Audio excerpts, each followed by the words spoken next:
move the bollards out a little bit because we're going to have to use the full circuit. For those who are with us just a little bit earlier on, we had ourselves action in the Challenge Series, or what we could say the qualifying series for the Porsche Tag Heuer Esports Super Cup here with SimSpeed TV. Essentially, it's proven to be the support series today for the iRacing Grand Prix series because we're going 33 laps here at Hockenheim, and it is going to be fast and thrilling and everything else in between. Some of the best drivers out there looking to put their best foot forward on what is a 16-turn, 4.57 kilometer layout here today. I'm Jake Sperry, Jay Kennedy alongside me here for this one. And Jay, this track is a tight and technical masterclass. It is going to be difficult to make passes, but they have one very key place where they can get it done with a little bit of help, and that is the run to the Spitzkehre, probably one of the, if not the tightest corner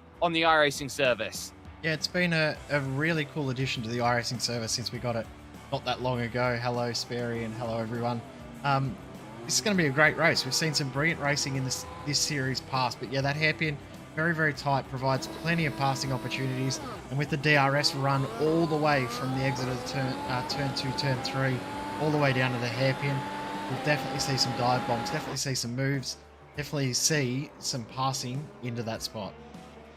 We certainly will. A track that opened in 1932 with a much more expansive layout that ran all the way into the forest. Of course, a memorial back there for the legendary Jim Clark. But you have those runs, those all-important corners, of course, that arena section we've talked about so much. Mobile 1, the Sachs curve, the Südkurve, and then to turn 1, the Nordkurve. That is the old style part of the circuit. And then, of course, you've got that new design from 2002 onwards, Jay, brought in by Hermann Tilke. These drivers know they've got to work hard for it. Championship after 5 rounds. Oliver Stepanov in control of it, but not by much. Luis Nunez in second, Kalen Chin in third, and I believe we're going to get a couple more drivers in terms of today's racing, and Ben Fuller and Matteo Ugolotti. We're going to have a star-studded lineup here for the iRacing Grand Prix Series, or as it's known now in iRacing, just the Grand Prix Series here at the Hockenheimring. Yeah, stacked field indeed, and some drivers that are a little bit out of sequence when we get to qualifying. But the big one will be Luis Nunez, who has not got a qualifying lap in at all. So he will start from rear of field. Going to be very, very difficult. Kalen Chin didn't get a lap in on his first attempt, so he's going to have to do it all over again on this second run. And we know that the second lap does not provide a brilliant pace. So he's going to have to work very, very hard here. Yeah, he certainly is going to have to, and that is going to be concerning for him in terms of his lap. Runs through the Mercedes section, has a big slide off of the exit, trying to put the power down, and again the car wiggles up over the curb, so really struggling with balance of the car, and again two checks of turn going through. That's very wide from Kalen Chin, but it might still just be enough to hold on in range. We will have to see. Running through the final section of the track, then through the Südkurve and over towards the line. It has been like wrestling an octopus on this lap for Kalen Chin to 109.8, and crucially enough, it does count, but only 5th fastest. I mean, he'll be happy that he got a lap in because it didn't really look like he was going to get one in. Anthony Catt on his 3rd lap, so he won't get a lap in. Felipe Grande, he's in the pits, he's done. Labor Toffoli also done, so it looks like everyone has finished their runs. Yeah, so a bit surprising here today that drivers have struggled out there in terms of their times, but they have got some good laps in together, and everyone is scored complete. So Ben Fuller will start on pole position, a 109.467, former champion in the Grand Prix Series, with Matteo Ugolotti, another former champion, alongside him in 2nd position. The reigning champion, Oliver Stepanov, will go from 3rd in a great qualifying from the hometown boy, Marcel Fassbender, in 4th position. Kalen Chin and Kent Nielsen will line up 5th and 6th.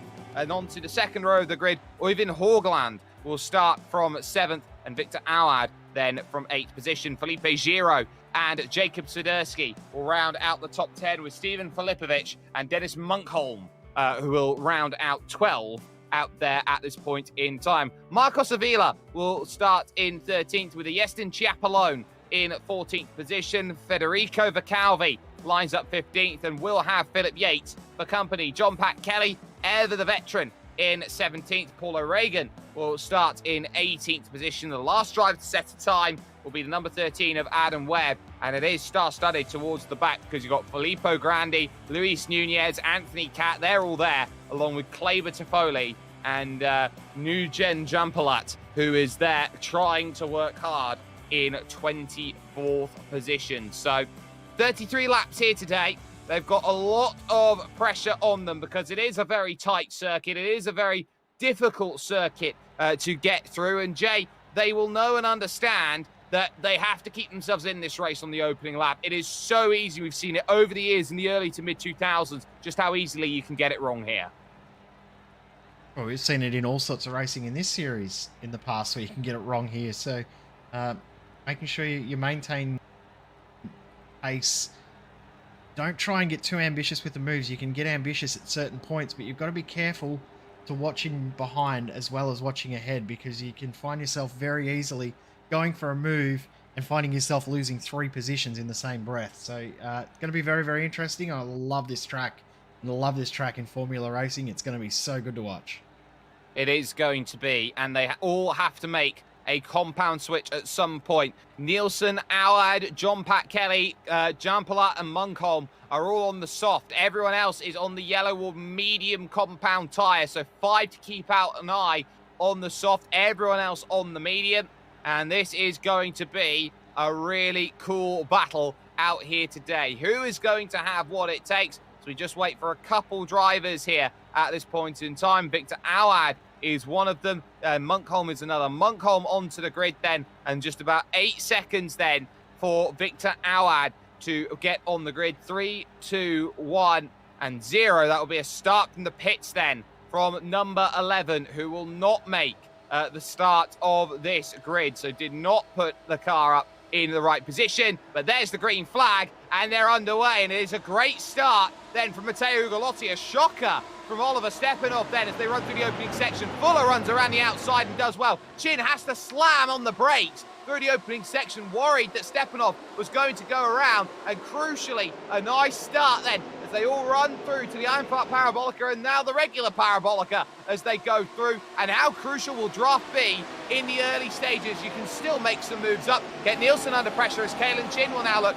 Take a little look from behind, a little search as well in the fight for third, but it's on now. Kalen Chin here at the Spitzkehrer. Kalen Chin needs to probably realise that Kent Nielsen's on soft, so it's going to be a little bit harder to defend the position. Now tucks in behind, saying that he's still trying to get the spot and make Kent Nielsen work hard on these soft tyres, but he's done a great job to hold the position and continue on.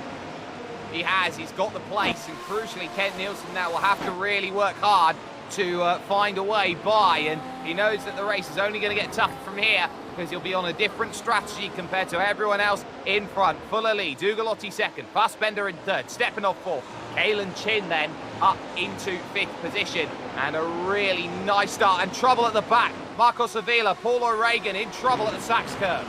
Yeah, something big's happened back there.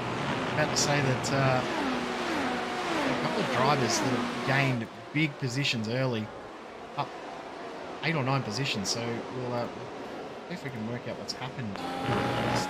Parts of these cars going everywhere. Toffoli's just going deep, I think. Well, let's have a look. So Kleber Toffoli's the car where it all sort of kicks off from. He goes on the brake, so Brandy gets a tap on the inside. Toffoli loses it all on his own, and ultimately for Paul O'Regan, he gets a little tap from Avila there going through, and Filippo Grandi now out of the race. So troubles from the back of the field. Brandy's day is done out there on track, and it's done because no rear wing going through the final corner was the cause of concern there. Good battling still though. They're on lap 2. When lap 3 starts in this race, Jay, they have the opportunity to use the drag reduction system for the first time. Yep, and that will bring the field back in together again, you would think, because no real huge gaps. And saying that, Matteo Ugolotti may have broken the 1 second barrier for Marcel Fassbender. We'll have to see if Fassbender can get DRS activation, but just up ahead. Nope. He's just there, so no DRS. So he's going to have to work really hard. He is, because Oliver Stepanov is going to be right behind him, and Kalen Chin. who will both want to try and get through in these early stages. So a crucial point in time as they take this lisking left over towards then the Spitzkehrer, the very sharp right-hand corner out on track. Not close enough yet from Oliver Stepanov, but the train pretty much as you were going through. Nobody in a position to make a move, and this is a higher downforce circuit, so top speeds might be a little bit harder to come by today. Yeah, I think the DRS is going to play a big part in this race. The high downforce nature, I should say, definitely going to impact a few drivers. There may be some drivers that may tweak that a little bit and try something a little bit outside the box in regards to downforce settings to try and get a bit of top speed, but of course they're going to be compromised through these twisty sections of the track. But it is really a track of two halves, isn't it? You got from the exit of the final quarter all the way through to the hairpin is a lot more faster, except for the one corner they're coming up to now. The rest of the track, though, very, very slow in comparison. So it's really a compromise in setup, isn't it? It is a compromise in setup, and drivers are going to have to look at how they battle that way. Luis Nunez, by the way, your biggest mover in the field, is up 8 spots in the opening 3 and a bit laps. Is up into 13th position, has eyes on Adam Webb in 12th position, who he himself is up 7 off the start of this race. On the brakes they go, and this is what we like to call the drag reduction system train. Everyone's got the DRS compared to every other driver, and they can make a way through. In saying that, that's a pass at the back of the field. Philip Yates losing out then to Anthony Catt in the fight, the 17th. Saw early on a few drivers in the pits, and one of those drivers being Marcus Avalia. It's coming out on the hard compound tyre, a tyre we don't normally see in this series, so he's going to have to make them work somehow. And John Pat Kelly, no surprise to see him starting from the pits, but he's already coming to a halt. He's got a tech issue. He'll DNF this race by the looks of things. Yeah, definitely looks that way, and it's a shame for John Pat Kelly. Track conditions, surprisingly here, Jay, today, are exactly the same as they were for the Porsche Esports Super Cup. Track temperature exactly the same, wind speed and direction exactly the same. Yeah, the time of day in sim, though, about 3 hours earlier. So surprising that the conditions are exactly the same despite the time difference. But it's cool that we've had... Nielsen. Oh, yeah. The soft tyres work. Oh, I tell you what. I don't know if he quite got that done. In saying that, I don't think Kalen Chin was expecting him to be there. No, it's definitely a lunge there from Kent Nielsen, who knew he had to work the soft compound tyre in to make the pass, and some great scrapping off of the exit now as well as they try and battle forward. That is Vicalvi losing out to Jampalak making that move. So a good move from the Turkish driver, jumping forward, and he'll have eyes on Yestin Chiapalone just in front. He's up 9 spots now as well, so he's done a very, very good job. Remember, he started right at the back of the field, up 9. Good positional gain for him to get forward so quickly. He's done a very, very nice job. Certainly has, 1:12.8, and let's not forget that Jampala at this point in time is on the medium compound tyre. Your leading duo, though, 0.7 of a second the gap at this point in time. Ben Fuller, Matteo Ugolotti pulling away from Marcel Fassbender in 3rd position at this point in time. Ugolotti trying to close on this long run to the Spitzkehrers. Not going to be close enough this time to really make anything happen. Deep on the brakes is the move, but there goes Kalen Chin to the inside, trying to get it sorted, but expect there to be a bit of fight back here from Kent Nielsen. He's on the outside, he's just on the wrong side of it though, and that small flick right leading to Mercedes is enough for Kalen Chin to get that place back. Issue with these two fighting as aggressively they have over the last 2 laps. They're now out of DRS range of stepping off, so it's going to be hard work for Kalen Chin to come back through. Kent Nielsen will probably have the pace just based on the tyre advantage he's got for a couple more laps. Now, it's been a mistake from Matteo Ugolotti as well. Something's happened to him. He's now dropped to now 2 seconds behind. Oh, and that is massive for Ugolotti's race. Was doing everything all right. I think he's just run wide. Oh, my goodness, he's had the save of the century going through Mobile 1. So he goes through Mobile 1 here. This is where we catch it. You can see, goes in the gravel. 1, 2, 3. Oh, wow. What a save. That is incredible. There is no way that he should still be in the race, let alone still in 2nd position. Oh, look, watch the wheel work. Have an eye on this. is wrong. 1, 2, 3 bits of opposite lock, and twice at full opposite lock, and still had to try and catch it through the Sachs curve as well, which I think is the even more impressive bit. Change position while we were watching that, and then change back. Fassbender got passed by Oliver Stepanoff through the hairpin, then came back at the exit, holds on to the spot. Kalen Chin loves it because he's now back in the draft. Got DRS He certainly again. does. He certainly does, and that also puts Kent Nielsen in range as well to stay within this group. So Marcel Fassbender holding on to a podium right now, doing a good enough job. Now they do have to make that one tyre compound change, and the question is, how early do these drivers want to pit around this Hockenheimring circuit? Because Jay, it might be a case here today that if you get stuck in a battle like this, you might want to pit a little bit early, try and undercut some of your rivals. Yeah, I haven't been given information as well, like we sometimes get fed, so not 100% sure how long the softs will last, but my expectation would be around about 17 or so laps for a soft set of tyres. So, I mean, Kent Nielsen's going to be our guinea pig here. We'll sort of pick up an understanding of the soft tyres when he comes into the pits. But yeah, I think the likes of Kalen Chin and even Stepanoff is up the inside of a huge lockup. The likes of Stepanoff, even Fassbender, might find themselves coming into the pits early to try and get out of this draft train, which is just losing them bulk time.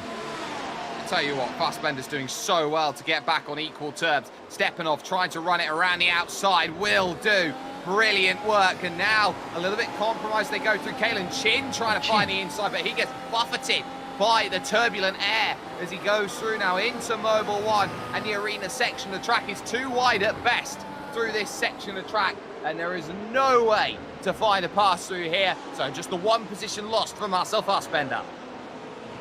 God, from Stepanoff, and have a look at the gap he's already made as Kalen Chin went for a move that never ever worked through the final corner. There's a small DRS zone down the front straight. Just get you close enough to potentially maybe make a move here, but usually it's just used to get you close enough to the DRS range for this one here. You would think that Kalen Chin should be able to get it done with the DRS down the straight here. Well, Marcel Fassbender also got has it too. DRS, so stay just within a second. It's going to be tough here for Kalen Chin to get this pass done. It's going to be close. He's going to lunge to the inside to try and get it sorted. Fassbender wise to the folly and covers off the exit. That was a bit forceful from Kalen Chin, planting the car where it needs to be planted and effectively giving the strong arm of the law over to Marcel Fassbender. There was no way that Kalen Chin was giving up that spot once he got through. He was either out of the race with Fassbender not giving him any room, or he was just going to bully Marcel Fassbender out of the way, which not easy to do because we've seen Fassbender be very, very good in maintaining his composure, maintaining the aggression. But I think the smart option there was to let Kalen Chin through for two reasons. Chin usually has better pace, didn't get the qualifying run in, and Chin was going to make it happen one way or the other anyway, so better off to continue on in fifth. And Kent Nielsen hasn't been able to make these soft tyres work as well as he would have liked. Remember, he did get past Kalen Chin, but Chin got back through very, very quickly. I think the tyres might be just about at the end of their optimal life, but still good enough to maintain even pace. Worth noting as well, there was a pass last lap, Oyvind Horgland losing the place to Felipe Giro, and Giro having to defend on this lap as Kalen Chin now finds himself battling Oliver Stepanoff, and he will find a way through. Stepanoff shadowing every stage of the way, trying to get that third position back, and we'll have to go the long way around. Chin absolutely fires it into the corner, so late on the brakes, and got the turn in as well. Just stomping on the brake pedal, he's got what he wants, but still, it is mighty close. It's almost like there's a tow bar between them the way they ran through Mobile 1. Very, very aggressive driving from Kalen Chin. He wants to get as many spots as he can. Of course, now getting past Oliver Stepanoff helps him in the championship fight as well. Stepanoff leading the championship for now. Of course, Luis Nunez not having the best run in qualifying. He's up to 10th. That's a huge championship point swing back in Kalen Chin's favour. And when we saw those championship points before, Kalen Chin is one round short of points from everyone else. So makes it a little bit more closer than it may have looked. It does, and it puts Kalen Chin in a really interesting position where he's used one of the 4 drop rounds available. Virtual Racing School replay, though, at this moment in time. So this is what's happened further back for Philip Yates. Going through the Sachs curve, he's okay. but it's through the left-right switch back in towards the penultimate corner, and then the final corner grabs the inside, grabs the outside, and then Timo Glock, round you go. Oh, I was hoping he didn't end up in the wall, but he's just clipped the front of the pit wall. Oh, Swiderski. Oh, no. Big issue for Øyvind Haugland. He goes around at Mercedes in a big gaggle of cars, and only Swiderski takes a tap. Haugland's lost a heap of ground from that too, so we'll try and pick up what's happened. It is a very interesting incident out there. I think Haugland may be a little bit shocked at exactly how that one all came about. So down on the brakes, he does get a tap from behind from Swiderski, turns him around, and then you can see how the rear unsettles there for Øyvind Haugland in the spin, and essentially just dumps out wide with nowhere to go. Jacob Swiderski, that just proves to you how difficult it is really to be on the brakes and fighting for it. You've got to be so alert to this, as the battle does hot up right now for not only third, fourth, fifth and sixth, but add second to the mix as well. Luis Nunez another spot gain, so he's up 14 positions to get himself back in a 7th position. 12 seconds behind the lead, but he's 5 seconds back from the next group, so he's going to find it tough. And saying that, the way that this group has been battling, Luis Nunez could catch the back of this group by the time the pit stops come around.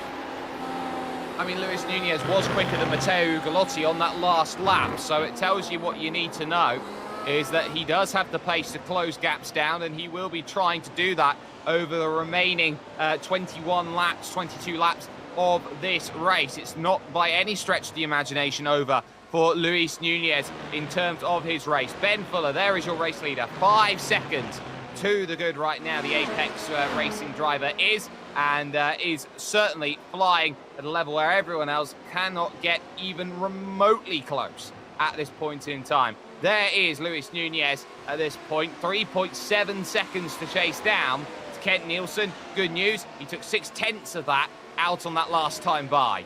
Yeah, he's catching Kent Nielsen at quite a rapid rate, isn't he? He's closing in bulk time. He'll be there in a couple of laps, you would think, and looking at it too, he might actually drag Felipe Giro with him.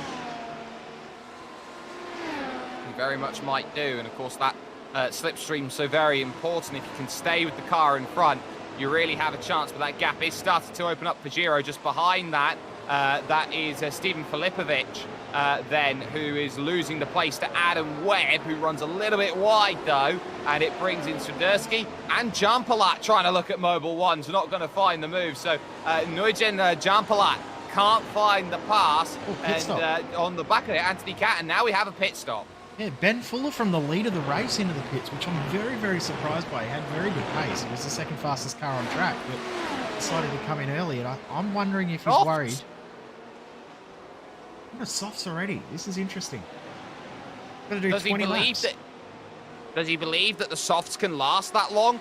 Might be a key. He's right in the middle of the traffic, though. He's completely in the Filipovic-Webb battle. So this is going to be a little bit awkward. He should have DRS, though, as he runs through this section. He will, so watch out if you're Filipovic right now, because you'll have to defend against the driver who was running away from everyone else. On the brakes they go, closing, can't find a move, and this is what happens. You get stuck in groups like this, and this is where it's going to hurt Ben Fuller over the course of his race. Yep, I think he'll be thinking now that was a bad move.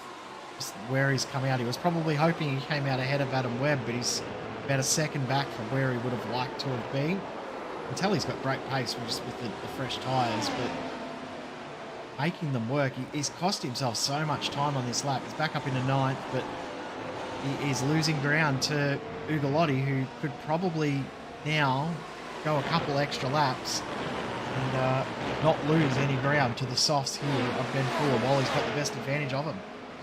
And will have the advantage after the stops with better tyres. So Ben Fuller here needs to move with urgency at this point in time in the number 3 at this moment. So you got Adam Webb there in number 13 going through. In comes Jacob Swiderski then to make a stop, and is also going to go out onto the soft. So clearly drivers believe that the soft tyre can last a fairly long time. They just wanted to get that stint out of the way. easy pickings then for Ben Fuller. He's got a little bit of clean air now to work with as he passes Adam Webb to reach Felipe Giro and Luis Nunez. And this is going to be the real time where we see what sort of time can he do with that pass. He's there right in the back of the screen as there goes 1, 2, 3 and 4 in this race. And a little bit wide from Kalen Chin. So Chin starting to push the margins a bit too finely. Who will be the next to pit? Who's going to be the next to jump? I'm going to say it'll be Kent Nielsen. He's on the medium, on the softs already. He'll come in and get on the mediums, but I think he'll probably be the first in this group to come into the pits. I'm going to say Ugolotti's going to go to 21, 22 laps because you want to make sure that he doesn't come out in that group that we saw Ben Fuller come out with. So I think a lot of these guys have probably seen, or they'll have someone in their ear saying, hey, don't come in too early because you're going to get caught out like Ben Fuller did. They'll be sure to run as long as they can now, just based off that alone. In saying that, Ben Fuller's lap last time compared to Matteo Ugolotti was 1.6 seconds quicker. He did himself a 1:11.2. Wow, 1.6 seconds is huge. That's the fastest lap of the race by a long margin. But he's done a very, very good job after he got clear of that traffic. He's already at the back of Felipe Giro, who we said before was coming along with Luis Nunez. So he's got that gap down. It was 12.5 seconds when we last looked at it. It is now 10 seconds. So Ben Fuller is flying on these softs. Maybe the pace that he's got is making some of these guys second guess themselves. I know I've second guessed myself just from talking. In comes Felipe Giro then to make his stop. Gets out of the way of Ben Fuller. So he will now see that, how quickly Ben Fuller's gone through. And also the DRS as well. So an 11.5 that time from Ben Fuller. The only worry Ben Fuller's got is, will that tyre last going 20 laps? I'm sure he'd have done extensive testing on the tyre to make sure it works. But on top of that, how much is the depreciation of that tyre when they go through? There is Kalen Chin in second. That gap just 1.3 seconds. And I tell you what, if you're Kent Nielsen here and you're holding on to this group, you're going to feel quite comfortable with yourself right now. That tyre has lasted 17 laps, and that is the halfway stage. So they're certainly working out for car 10. Yeah, I think Kent Nielsen probably hasn't pushed it as hard as it can be pushed. He's done a bit of a conservation race in regards to maintaining the soft, making it work and last as long as he can. Slowest lap compared to his fastest lap, very, very close. So, his previous lap compared to his fastest lap. So the drop-off is nowhere near as strong as we may expect with this tyre. He could go one more and then he'll come in.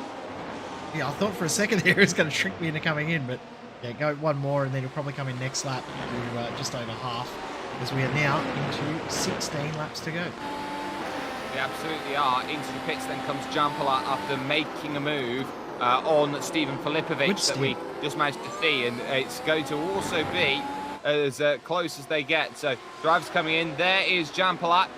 Coming in, getting that service, up on the jacks to change the tyre, down you go and off and away. Here comes Oliver Stepanov, lifting, crucial, lifting and coasting, not wanting to make the pass. Ben Fuller through on Luis Nunez, so Ben Fuller's now within 7 seconds of the lead. The guys ahead still haven't pitted. He's going to come out with a huge margin, but as you said, will he have the tyre to last all the way to the end of the race? But the other side to that is, will he have a big enough lead that he can just conserve the tyre and make it last?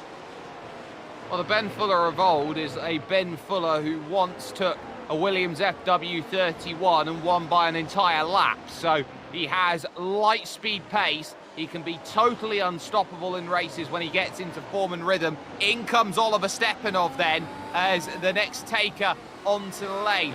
Nobody else follows in that regard, and now this becomes a case for Oliver Stepanov of how good the soft tyre is going to be to chase down a driver like Ben Fuller. Another 11.4 that time from him, and he has seen no signs of slowing down, but we do know that tyre does hit a cliff at some point here, Jay. Yeah, it does. You've got to be careful as well. When it hits the cliff, it does drop off, and then it hits a secondary cliff where it actually pops. So push it hard enough, you can pop the tyre.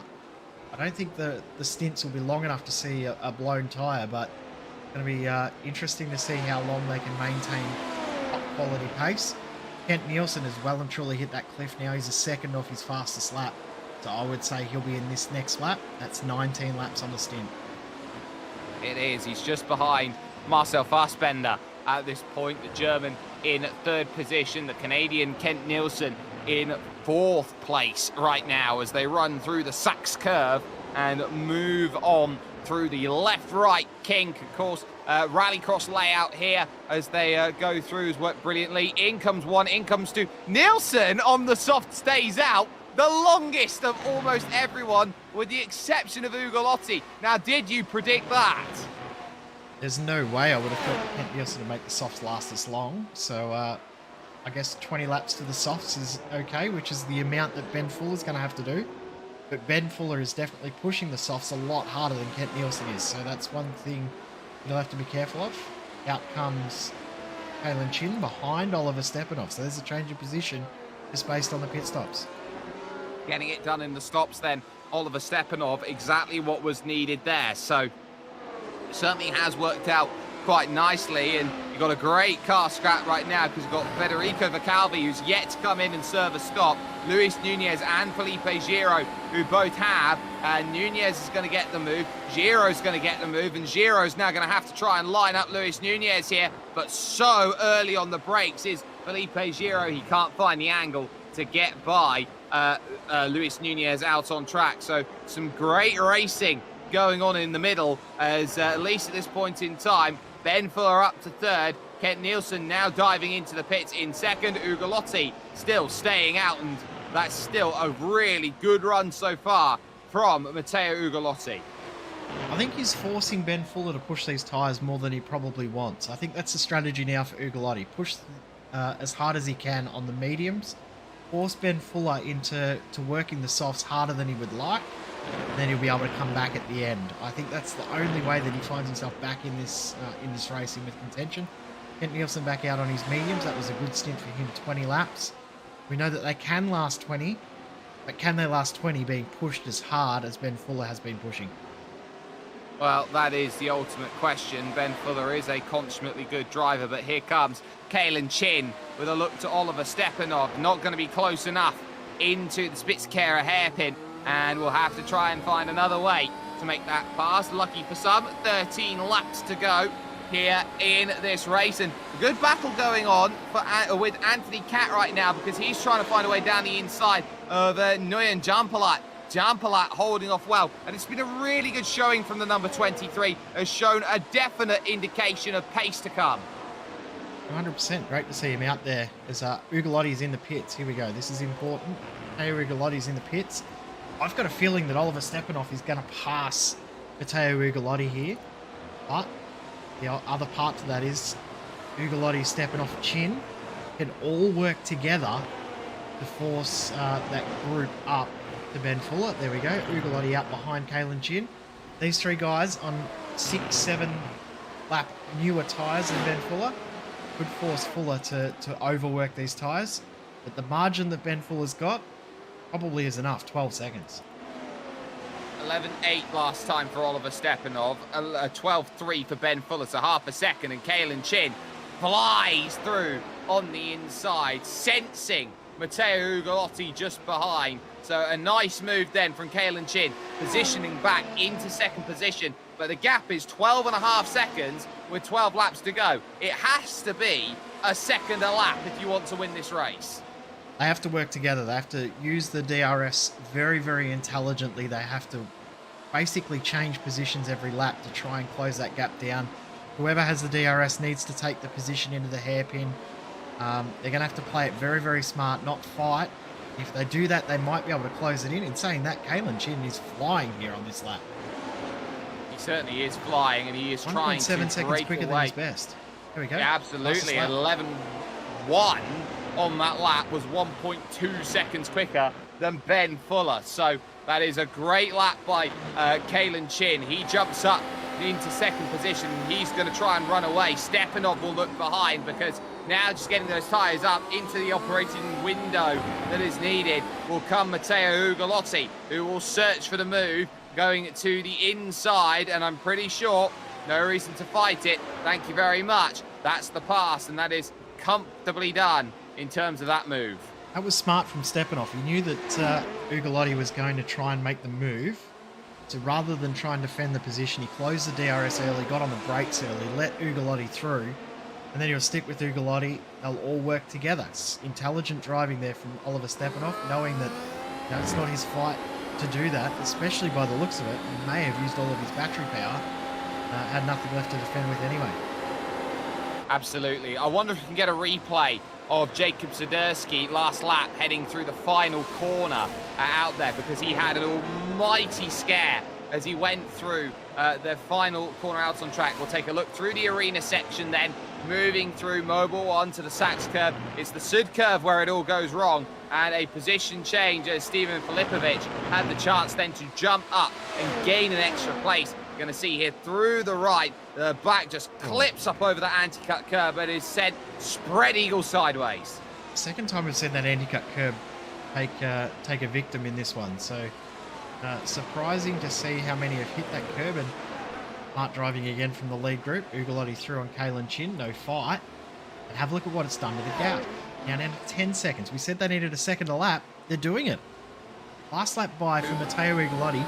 10.9, 1.5 seconds quicker than Ben Fuller. Ugolotti on a different stratosphere with that last lap, and remember, he has the freshest soft tyres of anybody in this field. It will need to try and find a plateau at some point, but at least at this pace, Matteo Ugolotti has got himself a good chance of closing this gap down thoroughly in comparison to Ben Fuller. So Fuller's got to watch out on that gap, because he'll be seeing that close and close as it goes. It's down to just 9.6 seconds over the line. Another 1.5 seconds chopped off by Matteo Ugolotti, but he's going to be out of DRS on this lap, and so you'd expect about half a second to come off of that time and go back to around an 11.4. Interesting part to note, though, is that while Kalen Chin does have DRS, I thought he was out of the DRS range, but no, he's still got it, but only just. We're down to 9 seconds now, and something's happened to Swiderski. Again, same corner. Same corner, same place. Is it the same incident? It is slightly different. It's later on through the corner. So we're going to see here. First part's fine. Second part just feels like he's carrying a little bit too much speed. No grip there in the rear, no downforce. So ultimately the car slides out wide. And again, lucky to not have the car in the barriers. Yeah, he's done a good job to hold on to that as throw it up the inside. Is he going to get it done? Maybe. Maybe. Not quite. It's drag race. It is. It's defence then. Yestin Chiapolone trying to find the pass and is trying to look for the inside, but can't quite find it. And that is really ingenious, actually, with the way that Chiapolone's car looks, because it's using a slightly different colour palette from what is the traditional Petronas colours of the Mercedes W12E Performance. It's in purple. Like it. There's I think there's 10 or 12 different options, variations of the standard Mercedes paint, and the base colours as well. So I like that you don't see just the standard Lewis Hamilton look out there. Very, very nice to see. Now in comes Jacob Swiderski again. Second stop, so that'll be another set of softs. Yes. Need we say more? It's going to come in, find his box, but right now it's about Ugolotti and Kalen Chin. The gap 8.7 seconds out there on circuit, so still going to be really close. And speaking of really close, Jean-Paul and Kat absolutely there, and Webb just behind as well. So Adam Webb wants in, but look at this. Kat around the outside, can't put the power down because Jean-Paul was there. They'll continue too wide. I tell you what, if Jean-Paul can hold around the outside, this will be a great move. Kat with the inside line at Mobile 1 has done so well to make that place. Well done. It took a long time for him to get it done, but he got it done. He's done a very, very good job to make that move work. It was not as easy as he would have liked. And out of the pits, Swiderski back into 18th position, just got past Paul O'Regan and Philip Yates. Yates is having a little bit of a slow lap here. He's got something wrong with him. He's got a meatball flag. I think he's blown a tyre, potentially. Oh, he's had contact actually with Swiderski. So Swiderski's run into him once, has run into him twice, and that's done the damage to the suspension. So a really weird one here going through the Parabolika right now. And Swiderski here is holding his line, and boom, there's the first contact, there's the second, and that pretty much ends the rear right tyre on Philip Yates's Mercedes. And that's never going to end well. Oh my goodness, this battle's just heated up even further because Adam Webb wants in. Adam Webb does, and Webb wants to try and get past Jean-Palat at this point. Anthony Katz on the back of it. Jean-Palat forces him off the road using all of that track generalesque driving, and Jean-Palat driving very much with great skill, and like a certain F2 driver from Turkey that used to race here on iRacing, Cem Bolabashi. Doing very, very well. What now? Up 15 positions. He and Nunez both up 15 from where they starting at the rear of the grid. So impressive drive. Now, remember before we jokingly said, oh, these guys are going to get a second a lap to close up? They've been doing it. There's now 6 seconds from first to second with 6 laps to go. We didn't think that there was a hope, did we? Like, really, it was nearly impossible as here comes Fassbender past Stepanov. Nice move. A really nice move, and Oliver Stepanov really has had nothing at all in this second stint, and that's really surprised me here, Jay. Yeah, he hasn't had the pace that we would have expected. Oh, there's been an incident back in the field, and that car is broken. More than broken, battered, bruised, and everything in between for the Dane, Dennis Munkholm, who finds out why turn 2 is difficult. As it's power on the exit, and it's the rear tyres spinning up from just being too aggressive on the noisy pedal. Breaking news, Matteo Ugolotti was not a second faster on that previous lap from Ben Fuller. Has the balance swinged? I think his tyre... That's not a word, is it? It's swung. I believe it's swung. I believe the balance has swung in favour of Ben Fuller now. It is 6:30 a.m. I think I can be let off my bad English. Yes, I will let you off this very once. I'm sure my significant other won't, because she is a teacher, so unfortunately bad marks. But at least at this point in time, Ugolotti knows that he has used the good life of the tyres chasing that gap down, but Ben Fuller has reached the plateau, and Ugolotti's hit the same. So I don't think it's going to be as easy now to bring that gap back, and Ben Fuller, I think, after pitting early, is just going to have to rely on the fact that he really doesn't want to blow a tyre in the final 5 laps. Continues on, Webb to the outside of Jean-Palat, trying to find 9th position. Jean-Palat again covers off the move nicely through Mercedes. Did a very, very good job, but yeah, I think you're right. I think the tyres... I'm wondering actually if it's the battery that Ugolotti's used. He's got it down to 0 and it's taking forever. But, very, very tough for him to come back. But yeah, Adam Webb hasn't been able to come through anywhere near as much as we would have thought as well. I mean, he hasn't made as many spots as I may have expected him to do. I mean, he's up 9, but in saying that, the guys around him are up even more than he is. So Webb's been one that's been a little bit surprising. But when you look at it and see that he's gained 9 spots, I guess you can't take anything away from that. Don't shake a stick at it. Luis Nunez as well, 21st, up into 6th position, has been a great drive, and he's only 5 seconds behind Oliver Stepanov and co. So I think he's done really well, second in the championship coming into today, to recover after not being able to set a time in qualifying. 3 laps to go for Ben Fuller when he crosses the line, and he's got 6 seconds to play with, so he can really conserve the tyres now, make sure that they're A-OK, make sure they last. He does another 12.6, so he's maintained that even pace over the last few laps, doing 12.5, 12.6. Matteo Ugolotti in 2nd position, not able to make big inroads there.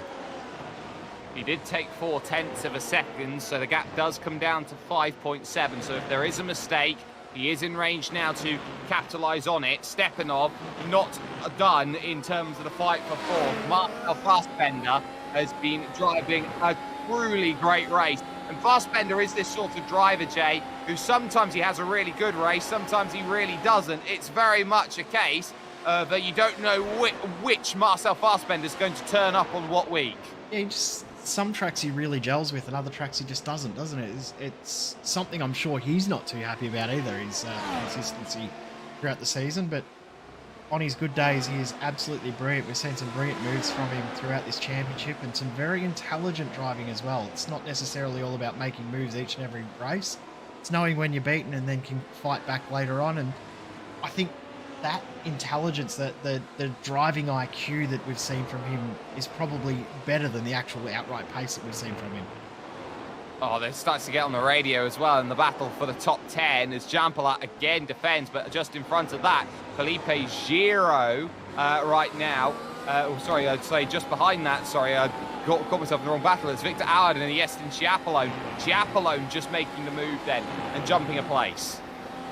Yeah, Victor Auard was ahead, as you said, change of position there. And it was a little bit dicey, but Chiapolone got through with relative ease in the end. Back to where he started after the tough race for him. There was actually contact, I believe, between Adam Webb and Champelat coming up into the Spitzkehrer last lap. So Stepanov back through then on Marcel Fassbender. Will stay with this as they battle side by side through the kink to the Mercedes corner. Stepanov covering off the outside line and holding on to that position nicely with 2 to go. But Jampelat having a big hit from behind from Adam Webb. Yeah, and Adam Webb did just get through, but then gave the spot back. So, interesting how these battles have unwound throughout this race, have evolved very, very aggressively. I'm surprised how much aggression we've seen in this race too. We've seen a lot of big lunges into the hairpin. We've seen a lot of big moves. Been great racing throughout. But Ben Fuller, strategy masterclass.